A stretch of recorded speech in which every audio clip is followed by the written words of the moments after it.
Hi there, I'm your host Clive Serkin, and welcome to the Unstuck podcast, where we're on a journey to help you get control of your work environment, get yourself unstuck, and perform to your full potential. So I'm here with the Scala sisters this morning, or this afternoon, or whenever the hell you listen to this.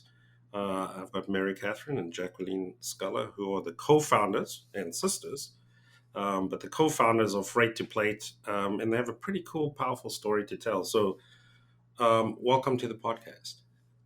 Hi, Clive. Thank you for having us to the podcast.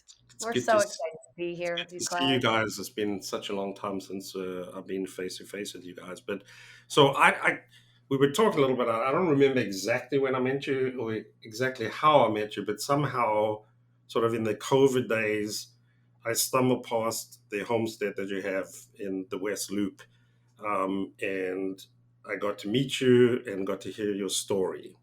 And I've ever since then, I was like, I've got to get you guys to tell this story in the podcast because it's really cool.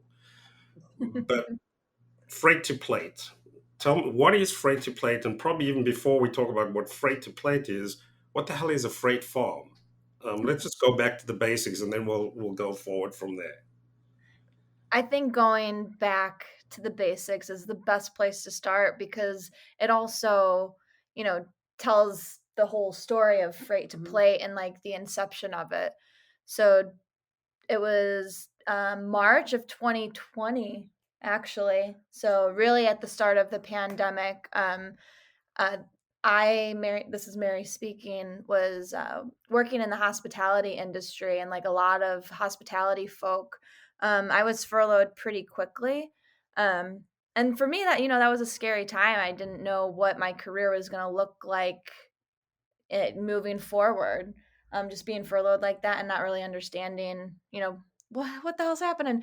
So I spent a lot of time getting deep, dark into the web, trying to figure out what was my next move, what's happening with hospitality, what's happening with food supply chain. Like I would just spend nights not sleeping and just surfing the web. And one sleepless night, I landed on this article about this incredible company called Freight Farms that was building and selling the farms of the future.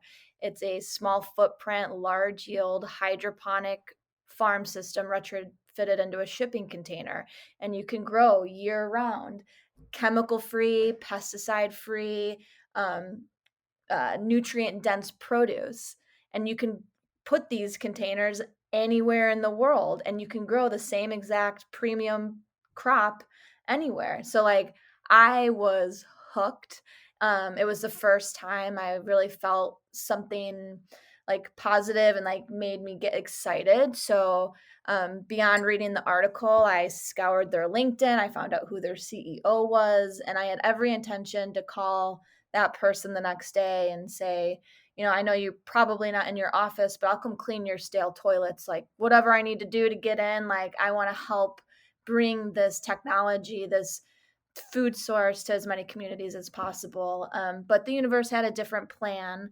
So instead of me calling the CEO of Freight Farms the next day, my sister called me and had a project she needed help with. So I don't know if you want to tell your side of it, Jack. So this is Jacqueline, because no one, Yes, we're not. now I'm They're Jacqueline. going to hear us, but they're not going to see us. So enter Jacqueline. Bonjour. When Mary and I really quite literally learned about freight farms at the same time, serendipitously. When I called Mary, I had just been shown a spec sheet on a freight farm. Someone wanted me to take a look at it. My background is commercial real estate and construction, nothing to do with agriculture, but this type of growing was something that I did understand. It was a piece of equipment. It's the way to set up a farm that's in one of these freight farms is like a construction project. So I was sitting on the board of a nonprofit, and they asked me to take a look at the spec sheet to help expand the life of a community garden here in Chicago, which community gardens are so important to communities across Chicago, just to engage with the local community, grow fresh food. Obviously, it only works about 3 to 4 months a year, but this was a year-round solution. So I called Mary. I was like, let's figure out how to get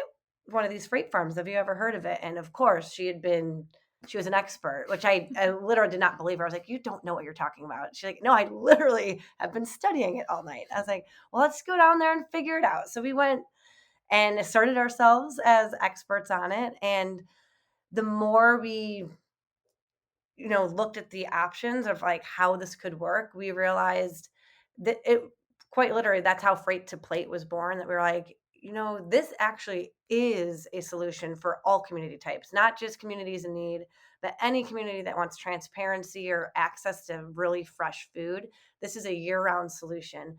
And Mary and I wanted to learn how to do it ourselves and really be true experts. So we started our journey that day to start our business, get our own freight farm, and launched the Homestead, which is now a cornerstone of our business plan now, that we've really created a business that will not only impact our local communities, but communities all across the United States. And when you say the homestead, you're talking about your first freight farm that's sitting on a concrete pad in the West Loop. Our first farm, yes, it's in Fulton Market.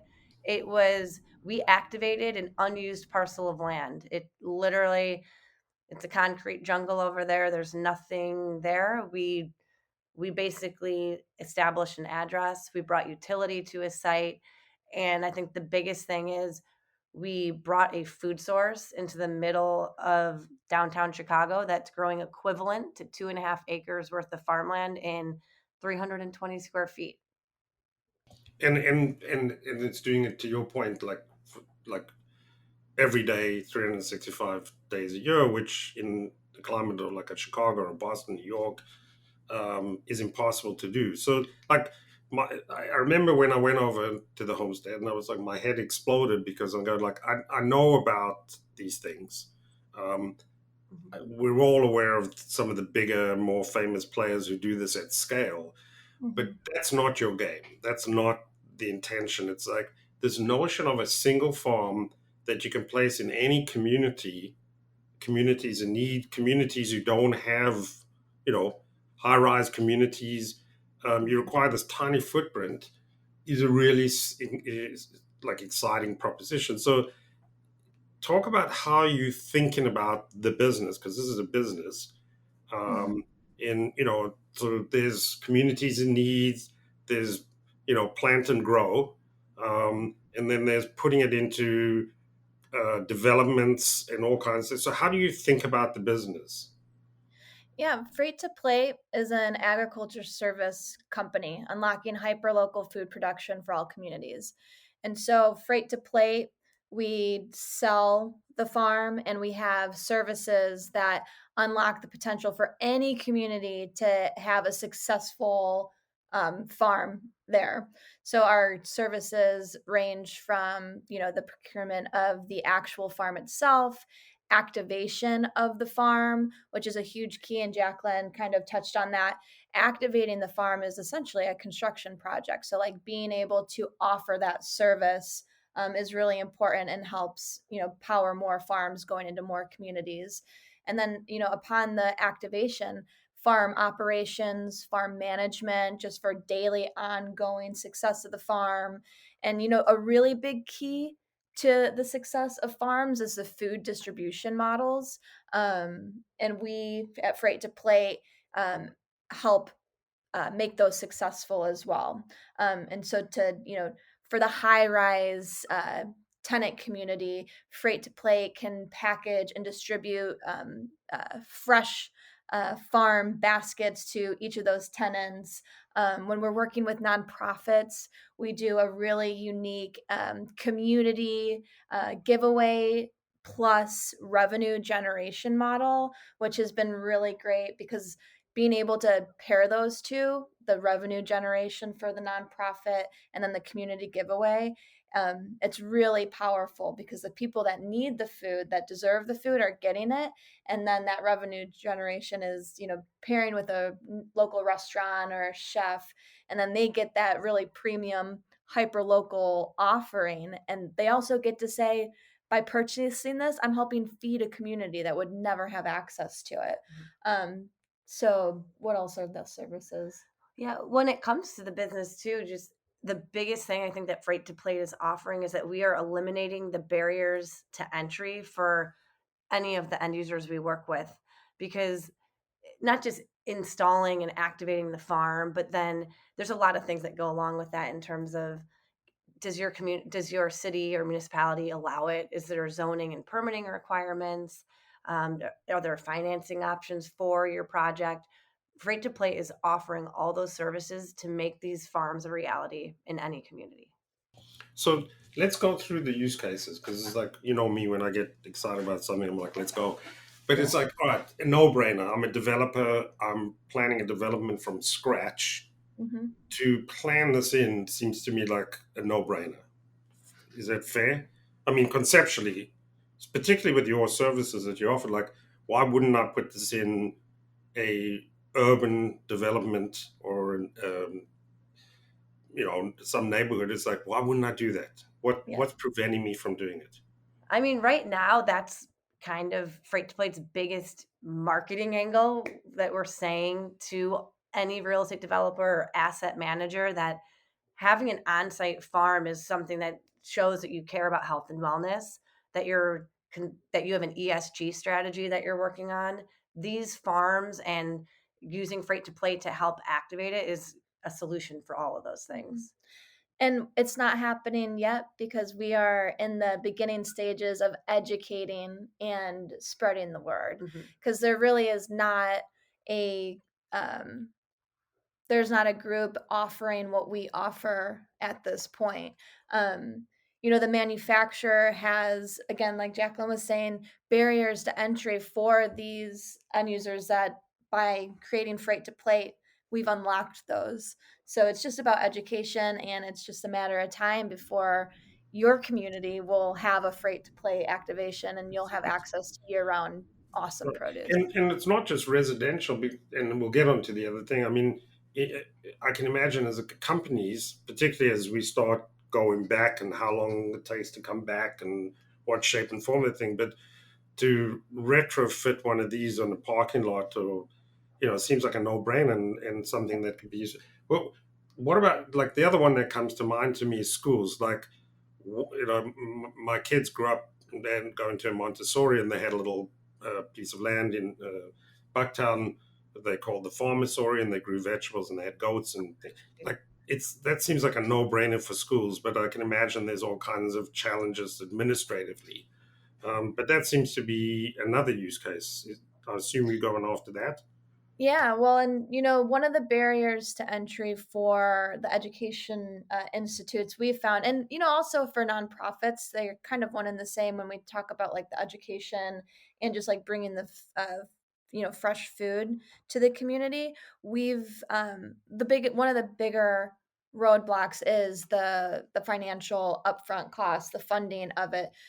So Freight to Plate is actively working on building partnerships with grant specialists who are already starting to scour what's available right now, but really looking at the future of the grants that are coming out, that Freight to Plate, the farm, and our services will match really nicely. So that's how Freight to Plate is helping mitigate those barriers to entries for schools and nonprofits.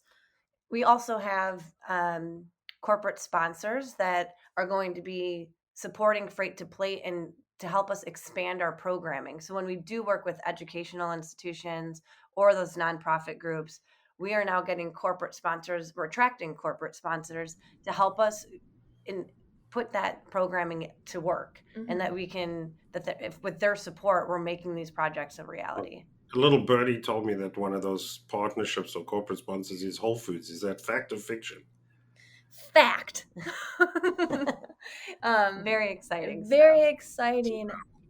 yeah, just to have a group like Whole Foods whose whole mission is to bring literal whole foods into communities, to see what the value in what we're doing of bringing whole veggies, nutrient dense veggies, and integrate them into, communities that may have never seen that before. It's such a powerful message that they truly care about all communities. Mhm.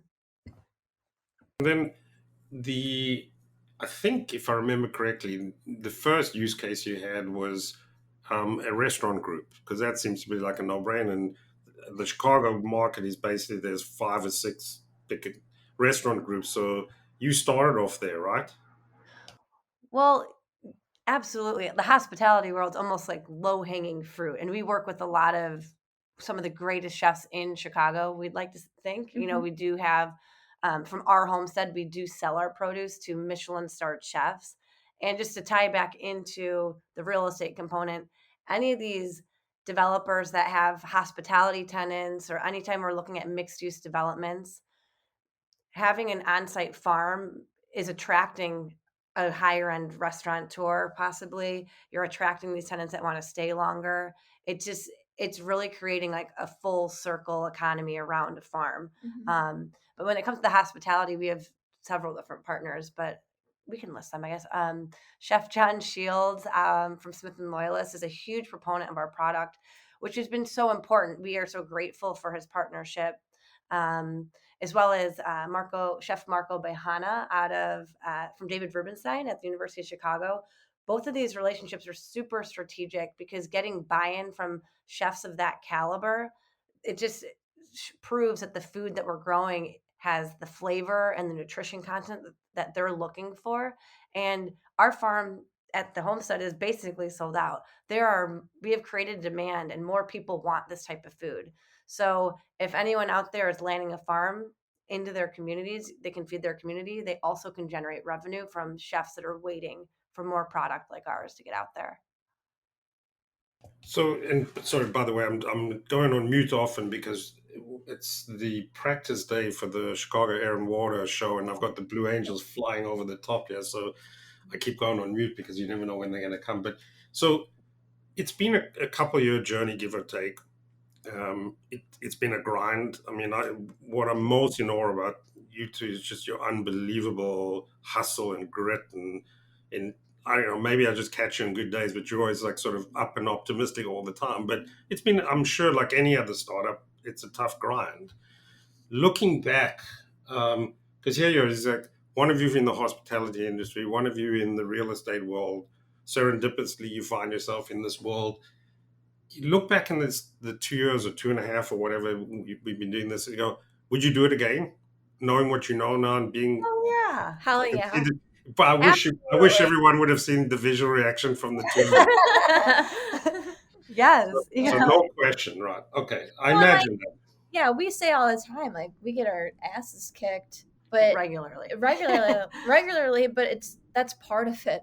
I mean, Mhm. that's part of building something really special. You get pummeled, but it's about like getting up and always saying, yeah, that's not a no. That's just me, you know, growing thicker skin, learning things. I mean, we're constantly learning every single day.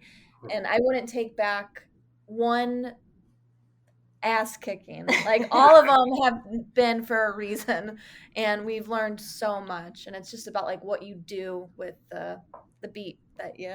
Well, and something else that we're leaving out is that Mary and I are a women-owned business, and that's something that I don't know, I guess I'd like to think that maybe I was a little naive, even though I've come from like we both came from male-dominated Yeah. careers. I just never thought that actually mattered. I was like, I can be a woman and get this done. But we have faced a lot of adversity for being women, and being told maybe we're in over our skis, or that we're ambitious girls. And Yeah. those are some of the biggest Such a visceral reaction, and I know this is a naive response, but just like it's 2022, 2023. I mean, this is ridiculous, but Yeah, it that's still a happens. reality, eh? Yep. I Um, think the most recent being called ambitious girls was just like, Holy shit. fired Yeah. us up. It We're like, really all right. did. I feel like I grew like 8 inches, and I was like, I'll show you, overly ambitious girl. But yeah, it It's so happens. bizarre. But it's like I mean, the title of this podcast is Unstuck, and I remember vividly when we first met, how you talked about before and now, and those were early days. And then I'm talking to you now, and I'm watching the energy. Like you, people who are listening to this will hear the energy, but I'm seeing the energy. And so this notion of making a change that you did, going like jumping in the deep end, having no clue where this thing's going to go, but just have an instinctive sort of passionate feeling that this could be cool, and this could be productive, and this could be interesting, is the epitome, in my view, of Unstuck. And that's why I asked the question. It's like, because it would have been easy, relatively speaking, to stay the course, continue in your roles in your respective careers. Mm-hmm. But somehow the two of you were like, we're going to take a swing. And it's encouraging to see that you're still saying, for sure, I do it. Sorry, I can see you want to say something. I don't know. I think because we have taken a huge swing and there's literally no turning back. And Yeah. not because, to your point, there are ways that we could probably scale back and just kind of coast and chill out on what our vision is. But it just, to me, it's not an option because I believe too much in it. And I know I used to work with this guy who was a fascinating guy, and he always used this term. I don't think it was his term.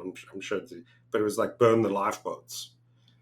It was just like burn the freaking lifeboats because Yeah. we're making the decision and we're going. And I just thought that was a really powerful thought, very visual thought that sort of captures what I feel like you guys are in, which is burn the lifeboats. We're committed. Oh yeah. And that forces you to be innovative. That forces you to think of new ideas and find different ways. And Yeah. I know that I am the least hireable person ever now. Like, I don't know if anyone could ever hire me again because I of beg what to we're differ. doing and like what we believe in. Like, Right. I would just be a shit employee somewhere, I feel like. But also doing this with Jacqueline, you know, I think we believe in freight to plate so much, but we believe in each other even more. So there's also that engine that like really keeps freight to plate going. She believes in me, I believe in her. I would never bet on anyone other than Jacqueline. And so I think that also helps keep freight to plate chugging along.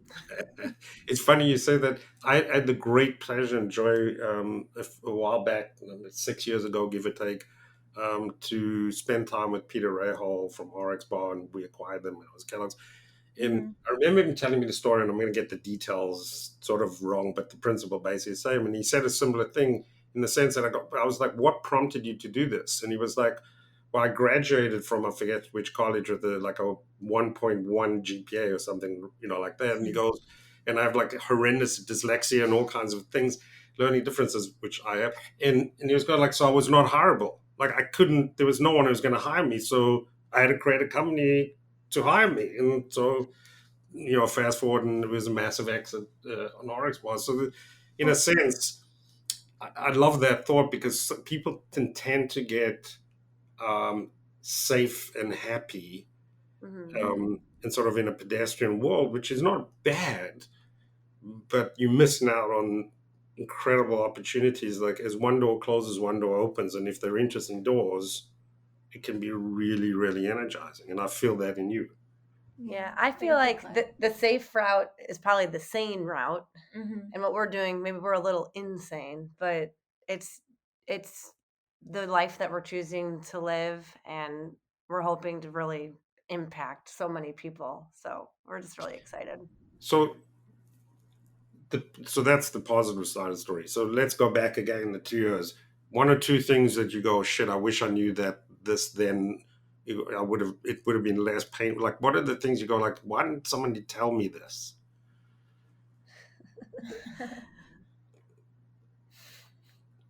Which one? I Long mean, list. well, again, so like to Jacqueline's point, we both come from male dominated career paths, but because of what we're doing, we're bringing a food source, and it's good, it's positive. Like, there really is no negative to trying to feed people clean year-round food, but there's been so many like challenges within like zoning and permitting and like getting through city governance and all that, and it's like, this is good, like this is positive, this is good, why is it so hard here? Why, like, so like the challenges with just getting approvals for this new technology to get integrated into communities, I mean, I knew it was going to be a little bit of a challenge. It's been a bigger challenge than I thought. But again, we've like learned so much. I just wish I would have known we would have had to like, we would have needed more time to like get through that part and like get a template in place so it would be easier. Does that make sense? Absolutely. And on top of all that, that's like part of the entrepreneurial journey that maybe neither of us were prepared for. I mean, I guess we should have known, but there's just so much that every day you have a new challenge, and you can't just say ignore it or say no. You have to always have a solution. And that's just, I think it's one of the hardest things about starting our own business, but like the stuff that you like live for, that hard stuff is the best part of the journey. But it just, I didn't realize it was literally every single day. Every single day you find something else that you have to learn and become an expert in. So I definitely, the toolkit that we have has been a really great part of the journey, and something I, again, would never trade. Yeah. And in your case, while raising a little munchkin. Yes, that was a whole nother layer of chaos to it all. But another reason to do good things. So, absolutely. My God, yes. I mean, we always say that we're building a company for ourselves, our family, the community, and the world. But I think like emphasis on our family too. And well, you come. I had the joy of meeting your mom and some of the rest of your family at one of the events, and it's like you do come from a very close knit Italian family, right? Yes. Right. Yeah. So I've had that benefit. So looking forward, hand gestures. That's another thing. Everyone. Right. Yeah, they're all missing. Everyone listening is missing all the hand gestures. So looking forward, where are we going? What can we expect to see? Because I know you have ambitious plans. Come on, spill the beans. Where are we going? What's happening? Well, big picture, our goal right now is to, like, our immediate future, we're focusing on implementing 100 farms across the domestic United States. It might take too long to say exactly how we're going to do that, but it is the goal. And then in the immediate future, also, we do have a farm coming to Chicago, besides the Homestead, another farm that's going to impact a community in need. I have no doubt that there is going to be more interesting thing coming this way. So if I'm a developer, if I'm a condo association, if I'm a school, if I'm a company, or if I'm just an individual, I need to be calling you. How do I find you? Because I'm hoping when people listen to this, they're going to get as excited as I got when I met you guys the first time. How do we find the Scala woman in Freight to Plate? You can find us at www.ftp.farm. We have a big presence on Instagram at Freight to Plate. And then, find us on LinkedIn too. Jacqueline and I are also active on LinkedIn. Please stroll by the farmstead. Sorry? Or stroll by the farmstead. Absolutely. It's on Racine, right? Racine and Carroll, in the middle of Fulton Market, one block off of Fulton, the street Fulton Market. And you can't miss it. It's painted like a mid-century farmhouse, hand-painted by the most amazing local artist, Sick Fisher. Have to give him a shout out. Yeah. He did an amazing job. I've seen a couple of your places. What a brewery once he painted, which I think is he's super talented. In Michigan. All right. Hey, listen, it's as always, it's super energizing to be around you. And the good news is the Blue Arrows or Blue Angels or whatever the hell they're called weren't too disruptive. But Always a joy hanging out with the Scala woman. Super excited about what you're doing with Freight to Plate. There's no doubt in my mind that this is going to be, and here they come, Blue Arrows, Blue Angels. No doubt that this is going to be a super, super interesting story that's just started now. So thanks so much for making the time to hang out with me. Appreciate it. Thank you for thinking of us. Yeah. We're happy to share our story and happy to share time with you, Clive. Yeah. Thank you, Clive. We love your support. Appreciate it. We'll see you guys soon in the flesh. Take care. All right. Bye. This podcast was brought to you by Screen Dragon. We break down barriers, make work flow, and unlock talent. Visit screendragon.com to see our software in action.